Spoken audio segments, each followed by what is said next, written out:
ਵਾਹਿਗੁਰੂ ਜੀ ਕਾ ਖਾਲਸਾ, ਵਾਹਿਗੁਰੂ ਜੀ ਕੀ ਫਤਿਹ।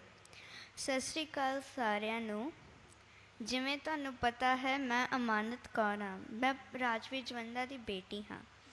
ਮੇਰੇ ਪਾਪਾ ਮੇਰੇ ਸਭ ਤੋਂ ਪਿਆਰੇ ਪਾਪਾ ਸੀ।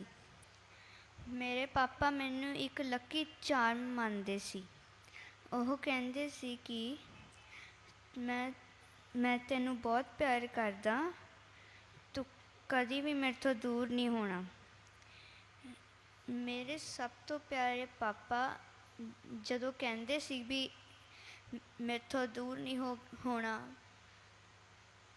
ਵੀ ਉਹ ਮੇਰੇ ਤੋਂ ਹੀ ਦੂਰ ਚਲੇ ਗਏ। ਅਤੇ ਹੁਣ ਜਦੋਂ ਫਿਊਚਰ ਆਏਗਾ, ਮੈਂ ਆਪਦੇ ਪਾਪਾ ਦਾ ਸੁਪਨਾ ਪੂਰਾ ਕਰੂੰਗੀ। ਅਤੇ ਮੈਂ ਇਹ ਵੀ ਕਹਿਣਾ ਚਾਹੁੰਦੀ ਹਾਂ ਕਿ ਜਿਵੇਂ ਮੇਰੇ ਪਾਪਾ ਨਾਲ ਹੋਇਆ, ਇਹ ਕਿਸੇ ਹੋਰ ਦੇ ਪਾਪਾ ਨਾਲ ਨਾ ਹੋਵੇ।